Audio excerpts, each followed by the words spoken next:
And Kia ora everyone. Tēnā koutou katoa. Welcome to this information session about downstream supplies. We'll just wait a couple of minutes as people keep rolling in. Really appreciate you taking time from your lunchtime to come and learn a little bit more about downstream supplies, the work we're doing there, and probably more importantly for us to learn from you as well. So we'll just give it a few more seconds. What else can I say about that? Clearly we've been doing quite a lot of work on this, and it is a slightly complex and tricky issue given the lots of different variations of supplies out there. So this is why we really want to get talking to people out there about what's happening on the ground and help us understand how we manage those risks. Okay, I think that's probably enough time to get people in. So I'm going to open us up with a karakia. O te wai ahau, o ahau te wai, e whakatūranga tātou no te wai, o te ora te wai, o te ora te tangata, he tanga te wai, me te ake, ko wai tātou, ko wai tātou. So, ko Helen Robertson tōku ingoa. I'm the Director of Policy here at Taumata Arowai. So I'm going to take you through the first few slides, and then I'm joined by Richard, who's our Manager of Policy, and also Peter Wood, who I'm sure will be familiar to many of you who'll sort of get into the more nitty-gritty scenarios that we've got on our minds, which we'd love to test with you. So yeah, well, I'm going to just talk through kind of set the scene, I guess, around what is a downstream supply, and then I'll hand over to Richard. We've disabled the question function at the moment because we want to leave lots of time at the end to have a discussion. So we'll let you know when that's turned on, and you can sort of pop your hand up if you've got a question or information to add. Okay, next slide. So downstream supplies, helpfully or unhelpfully, I'm not sure.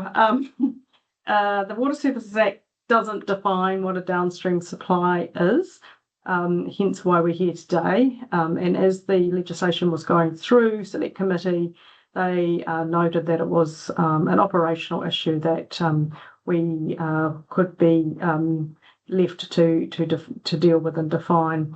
I'm not going to go through all that text about what is in the Act, but despite not being defined in the Act does contemplate or anticipate this concept of a downstream supply.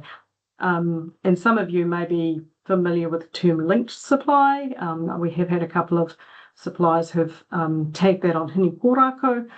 So it's kind of the same thing, but we can talk through why we think downstream supplies is a better term. Next slide. And what we've really learned over the last 3 or 4 years, I guess, is there is quite a lot of uncertainty out there in the sector without it being clearly defined.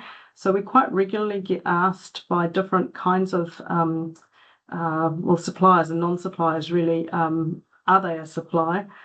So a classic one is, some of those large retirement villages that are, quite difficult built because of their quite complex networks. Are they a supplier or not? So we quite frequently get asked that. So in general terms, we're really thinking about a downstream supply as a drinking water supply that receives water from an upstream supply that is probably a registered supply at the moment, and then on supplies that to consumers. I guess there's some characteristics there around supplies, those last 2 points there. So that sort of gives us a hint, but it's not necessarily really a definitive that would make you a downstream supplier. So lots of uncertainty about what makes someone who connects to another drinking water supply and then on supplies that water to someone else. Are they a downstream supplier, or are they just a large consumer? And I guess this is what we're trying to unpick with this work. Slide. As with any good process, we've got some objectives that we are trying to achieve, and as you look through those that bullet pointed list there, some of them will require some trade-offs, right? So we'll be thinking about making sure that those public health risks are effectively managed, but in a proportionate way. So we're acutely aware that the obligations of being a drinking water supplier, are can be quite hefty for some people. You've got to follow the rules. You've got to do reporting and have a duty of care to those you're supplying. So we're really conscious around making sure that we've got the balance right between public health risks, compliance costs, making sure that we stick within the bounds of the Act. And it's really practical to apply as well, given the many numerous situations out there that we are aware of. Next slide. And I'm going to hand over to Richard. Tēnā koutou katoa. I'm Richard Botman. I'm the Manager of Drinking Water Policy. So I'm going to talk about the factors that we've used to try and guide us in the development of this engagement, and where we think they're important for determining whether a person or a supplier is a downstream supplier or not. So first of all, you've got to supply water.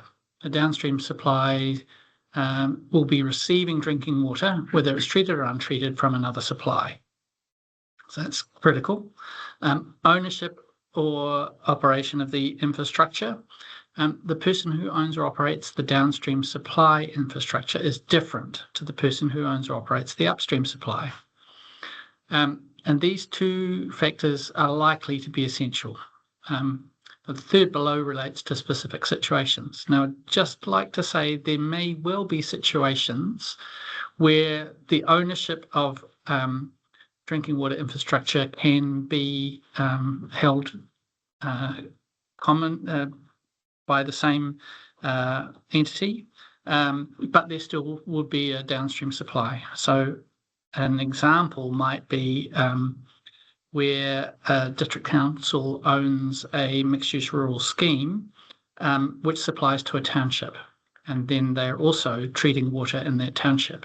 So there's really quite distinct infrastructures. One's for town supply, one's for mixed-use rural. And in those situations, ownership may not be a determinative factor. The purpose of infrastructure or processes. So a downstream supply needs to include something else. So whether it's treatment or storage or transmission of drinking water, and that needs to be about the purpose for which that infrastructure is there. So if it's just incidental to a person's own consumption, then it's not likely to be a downstream supply. The purpose of the infrastructure needs to be more than that. Next slide. So other factors that might be relevant. Is there a significant risk? Any associated risk needs to be sufficient to justify the imposition of the duties that come with being a downstream supplier. So potentially if there's extensive storage or a very large distribution system, then those are factors that need to be considered. And we also looked at other regulatory frameworks. So are there other ways in which water is kept safe, which is sufficient to protect people who are consuming it? So Building Act and Building Code may be sufficient. And so we've developed some scenarios where we think downstream supplies can be said to exist. And we're going to look at those next. Slide. Tēnā koutou katoa, ko Peter Wood tōku ingoa. I get to talk about the diagrams. And so this is an example of what we have called a bulk supply arrangement. Really what it is, it's a town that serves another town or another network. And we've got a number of examples of these where a large network owned by one council then supplies water to another township that's owned by another council. And this is what this diagram is intended to show. So you've got a treatment plant with a network, and there's a point of connection to another network that is the downstream supplier. And those are Party A and Party B. So a town supply that serves another town supply. Next slide, please. This example is showing a mixed-use rural supply, so a supply that is primarily for rural purposes but goes to a few farmhouses. The farmhouses will have endpoint treatment for that particular house, but there's no need to treat the bulk of the water that goes to irrigation or for stock. That doesn't need to be drinking water. However, if there is a township connected to the mixed-use rural supply that is treated with its own treatment plant to its own little network, that treatment plant and that network would be the downstream supply. And next slide, please. So this is an example of, again, these are all situations that we know exist.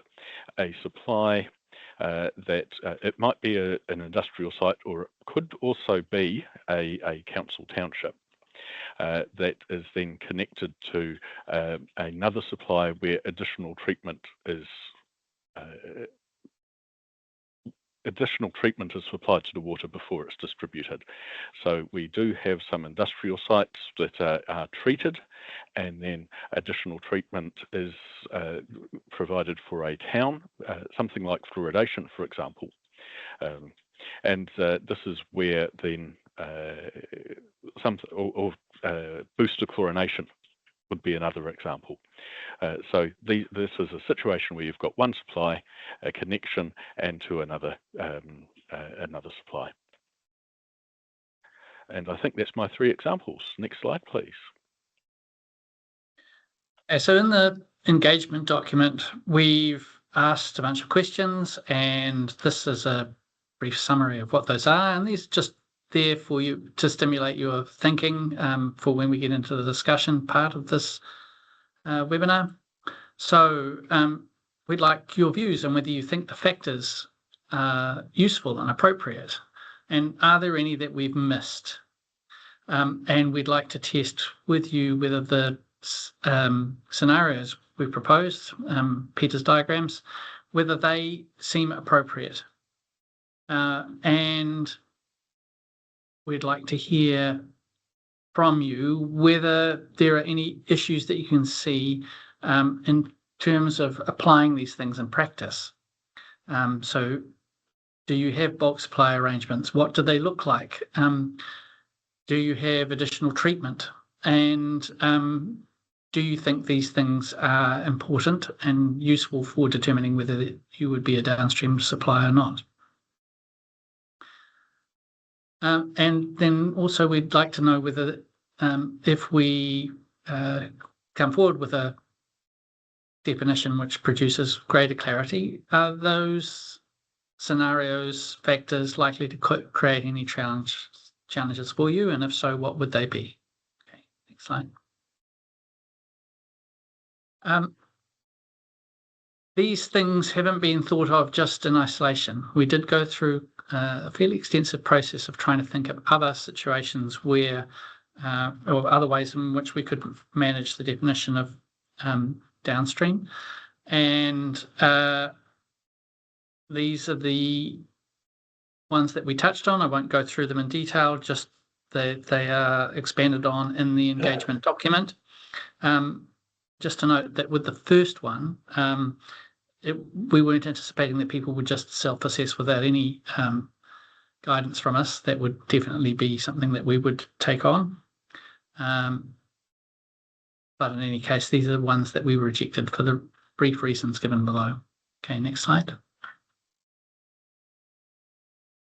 And this is how you can respond. The formal process will close off on the 28th of November. Please write to us at that Korero inbox, or you can post it if you still use snail mail. And then just be aware that you may be subject to an Official Information Act request. We're not planning on publishing anybody's submission, but if you would like personal details withheld, please let us know. Okay, next slide.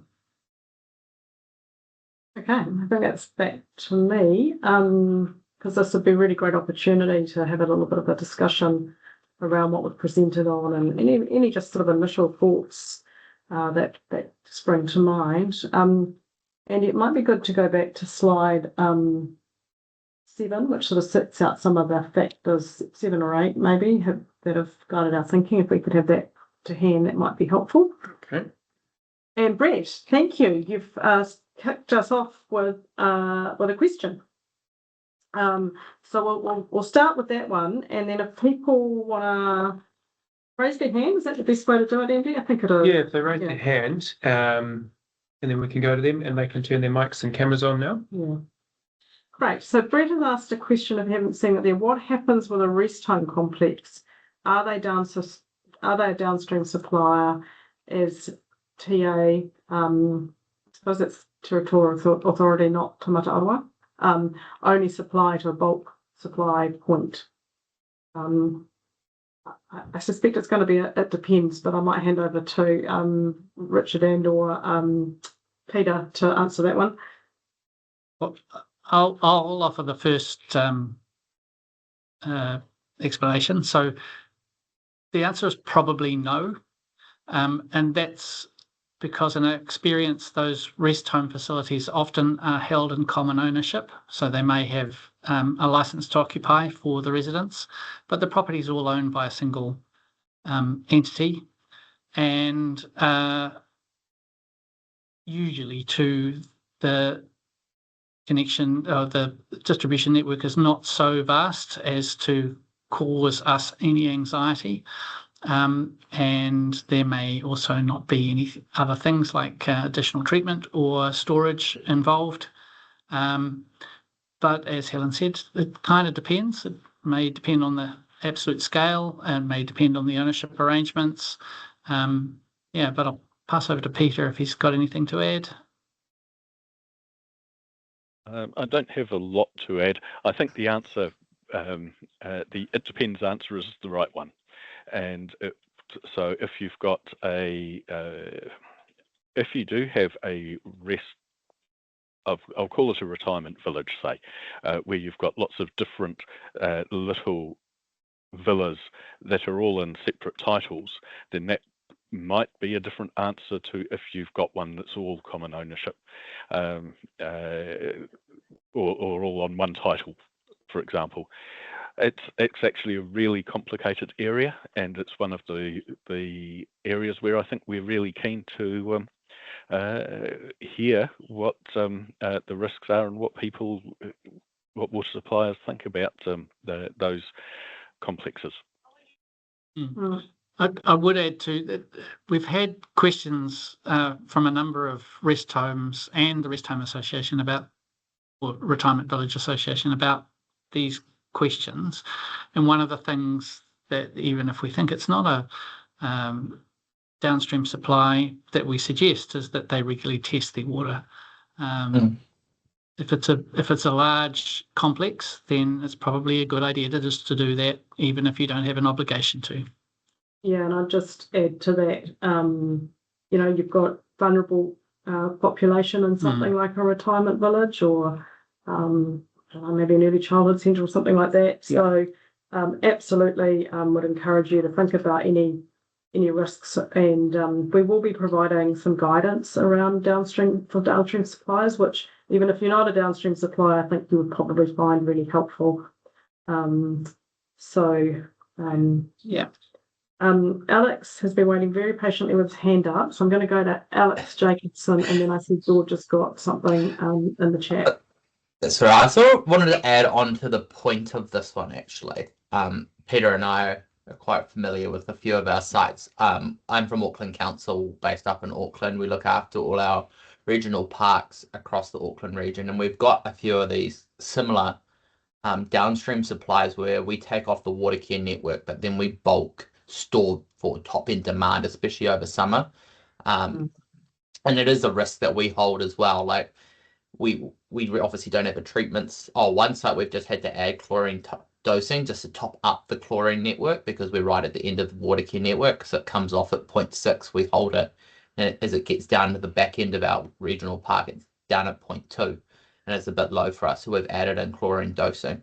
I mean, that to me is, as soon as we're storing water on site for then to consume at a later point is, I think, where this comes into play, and what rules are around it. Because it's like, yes, you've got additional chlorine dosing on site, but then we go back to the treatment rules where you need to test for chlorites and stuff like that, because you're actually adding additional stuff to the water.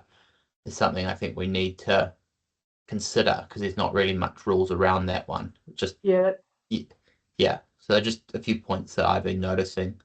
Yeah, that's great point, Alex. And we probably should have mentioned as well that we probably will need to look at what rules are applicable for a downstream supply, because probably not all of them. So maybe there's a sort of distinct set or a subset of distribution rules, for example, that could apply to a downstream supply. So that is something that we will need to think about. And just the other thing that popped into my head, which might not be quite your scenario, but there might be scenarios out there as well about where it's just not feasible. So you might want to think about that exemption pathway as well.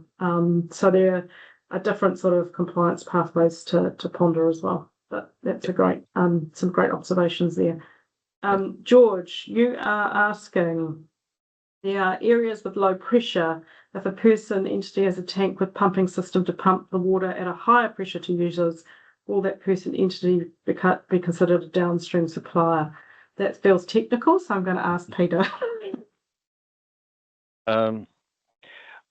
So I think that the actual circumstances of the person/entity in this case makes a difference. So if we've got a what I would call a reservoir that goes to a number of houses that are all in separate ownership, I think that's likely to be considered a downstream supplier. If it's just somebody who has their own tank for their own house, then I think that's likely to be considered under the Building Act approach or under different legislation, and probably won't be a downstream supplier. I think this is something that we're conscious of, that some of these tanks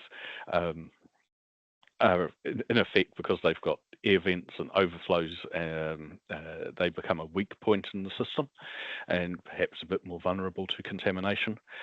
And we're quite keen to understand some of the detail of some of these connections.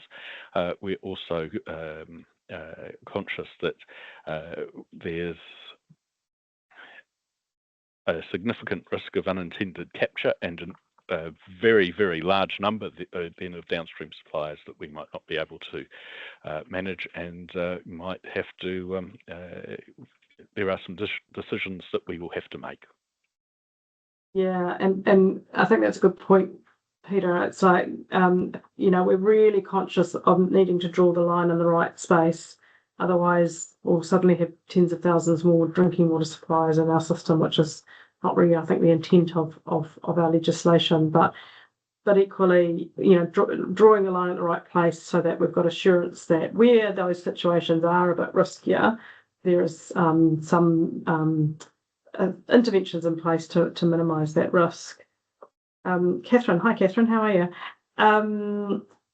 So this is another storage one, which may have been already addressed, but is the thinking that network storage in itself doesn't meet the risk threshold? I think that's probably true, isn't it? You'd need a couple of different factors. Yeah, I think if you've got network storage within a supply, then it's all part of the supply, and the storage has to be managed by that supplier. Where I think we're looking really at where there is storage that is outside the control of the water supplier that might need to be controlled. But again, I don't think it's a simple answer. I hate saying it depends. It makes me sound like a lawyer, which I'm not. Judy Williamson has got a question. Oh, Judy, sorry, did I skip over you? Sorry. Judy, council supply managed by Three Waters has points where supply is provided to other parts of council, e.g. parks, who further distribute that to others like DOC. Can there be downstream users within the wider council? Is there different suppliers, right, in their own right? Yeah, it's possible. Yeah, it's certainly, I would agree. And so one of the things that we put in this slide that we've got displayed is owns and or operates. So you might have different operational things to consider. And then you've got at the end of the line, would DOC be considered a supplier, or would they just be considered an end user from the park? I'm really keen to get, as part of the engagement, understand where some of these arrangements exist, because we could end up with an awful long chain of downstream suppliers potentially. It could become very complicated.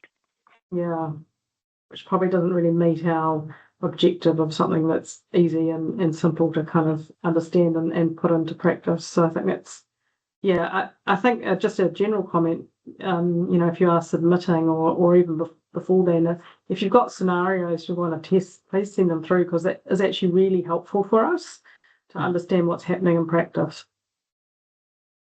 Okay, I don't see any more any more questions in the chat or any more hands up. So please don't be shy. Brent.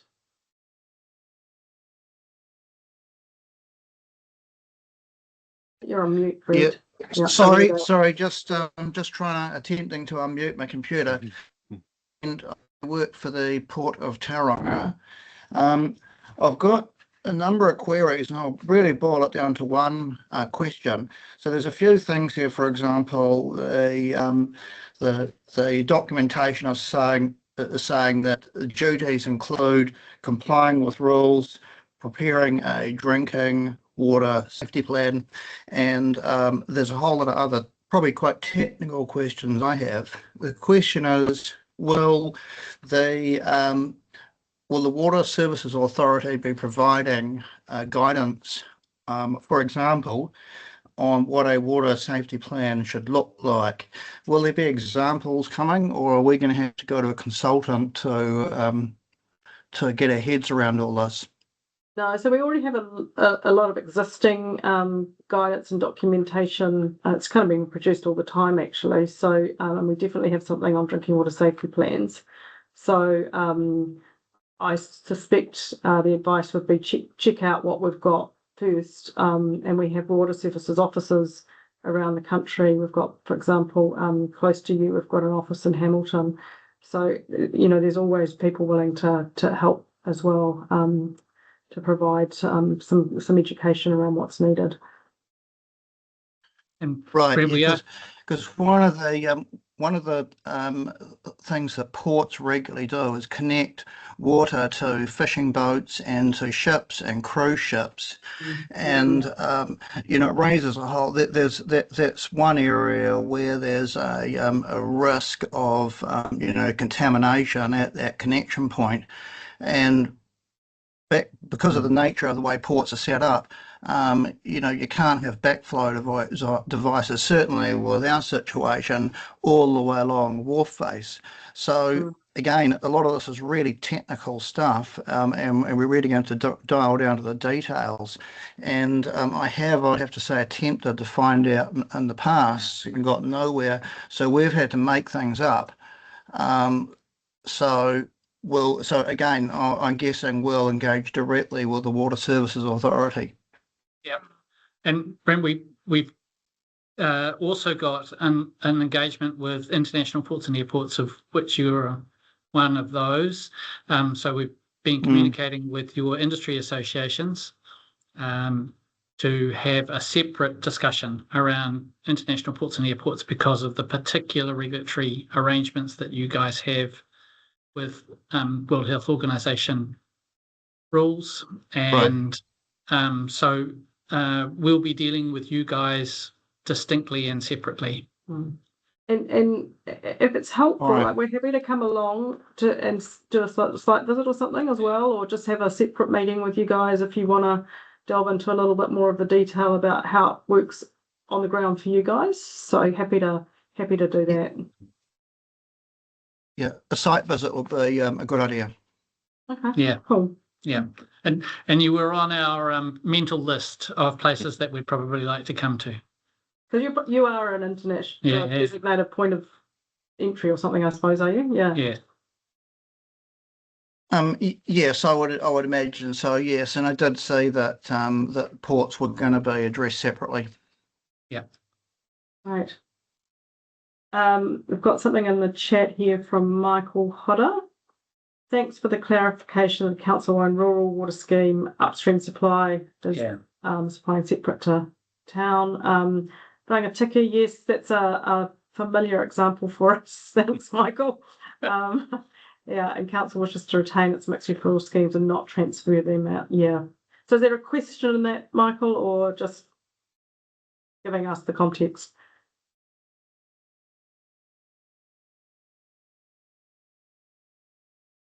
I'm assuming it's contextual, but thank you. That is a great example. Anyone else?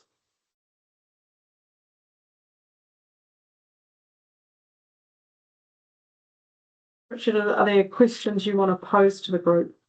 Well, one question we had was whether people would like to have a more discursive workshop.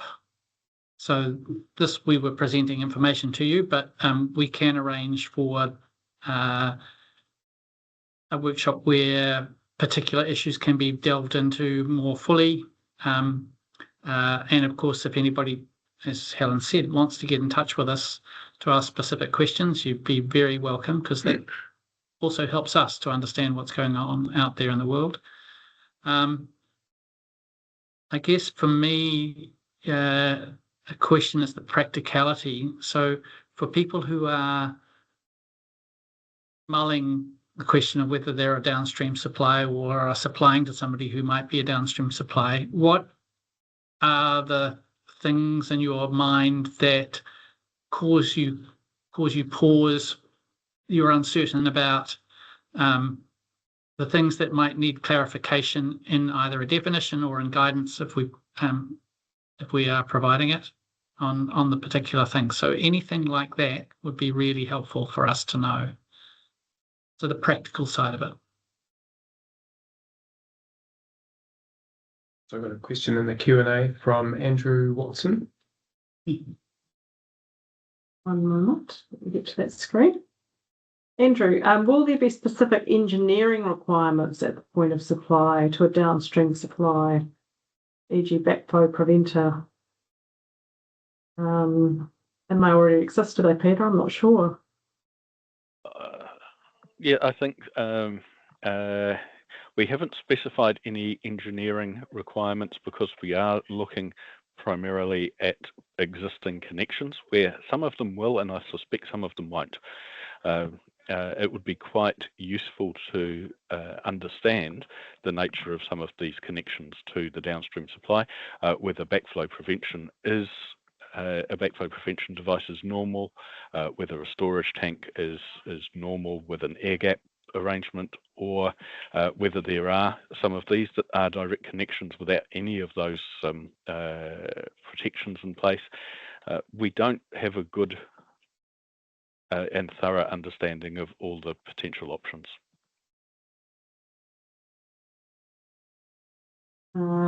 Kelly, a list of examples and classification, including reasoning, would be useful. So in the discussion document itself, it has some examples that, and also that rationale there on slide 7 and 8 is also in the discussion document. So Kelly, encourage you to have a look at that. But I guess if there are additional examples that you're aware of, that would be useful to raise with us as well. I think, I should put my hand up. Me again. I do want to add on to that answer, back to our Shakespeare one. I know Watercare put a backflow on our meter to our reservoir, and that's looked after by them to protect their network just as much as it is to protect ours. So it is looking at as much as you're taking water off. And I know some council communities don't have the whole metering stuff that Auckland does, so it is a bit harder. I don't know, they might be moving towards that. But that's how, yeah, it's whose line of the fence does it sit on? Is it us as a supplier to the network, or the person you get the water off to protect their network as well? Yeah, and there will, if you read the discussion document, there is a section there on sort of obligations of upstream supply. So that is something we're thinking about as well. So is there some, sort of minimum requirements that the upstream supply should also be thinking of? Because as you say, I mean, it's a risk, a potential risk to the upstream supply network as well, isn't it? Correct. And one of the questions we have in the document, and this is sort of what we're probing around here, is we've used the term bulk supply agreement. Is that something that's in common usage? Is it well understood in the sector? Can we have any examples of what they look like so we can understand how people manage the relationship between potentially an upstream and a downstream supplier? Because we don't have line of sight of those, and it would be really useful to understand what's going on. Just as this last example, talking about whether there should be backflow prevention and whose responsibility it is, that's an important question for us to understand. Maybe just have a show of hands about this idea whether a more sort of detailed workshop would be helpful. Would you find that helpful if we had maybe some smaller sessions with people to kind of work through the issues in a bit more sort of free flow conversation? I don't know the best way to do that, whether it's just raising your hand. I don't know, or I don't think there's a voting function. So no, this is unfortunately. It could be raising a hand, or maybe just putting a comment in the chat. Yeah. So it looks like there's been a couple of hands up. A couple of thumbs up. Yeah. Okay. So that's good feedback. Thank you. We'll take that offline and kind of work out how to fit that in. I see there's a couple more things here. So Caroline, will there be new rules written for downstream suppliers, or would they expected to fit into existing? I think that's a little bit. We're not 100% sure whether it would be, a subset of our existing rules would be sufficient, or whether we actually need specific rules. Peter, I don't know if you've got any more thinking on that. Only at the very basic level. So, for instance, what I will say is that all of the scenarios that we put up here are real examples that we know about. So, where we know that there is a water supply, that's a town water supply that serves another town water supply, where there's additional treatment, and that's booster chlorination and fluoridation, then we want to make sure that we capture rules for that booster chlorination, the filtration, and then for the network that is being served. So I think we need to understand a lot more about how downstream supplies are configured before we go and start making rules. And I think the rules will, there will be some parts that are reasonably straightforward. So we would expect every downstream supply, the way I'm thinking at the moment, to have a distribution system and therefore meet distribution rules. But some of it might be a lot more complicated than that.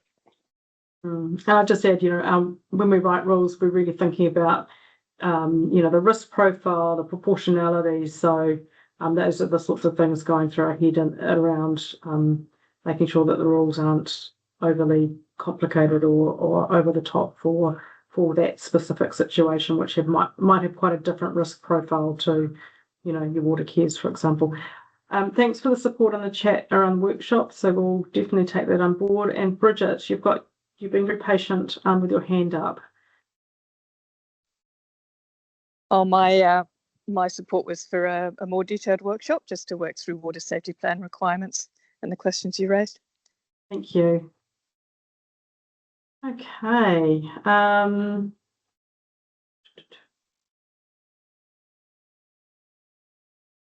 Oh, great. Thanks, Brett. You've got looks like you've got a good example there. Yeah, interesting. The HESWA, I assume that's HESWA, is it? So yeah, other regulatory regimes. This is where it sort of kind of gets a little bit interesting as well when you've got maybe resource consents or building code kind of requirements as well. So trying to unpick some of that as well, so we're not doubling up. Okay. Are there any more questions?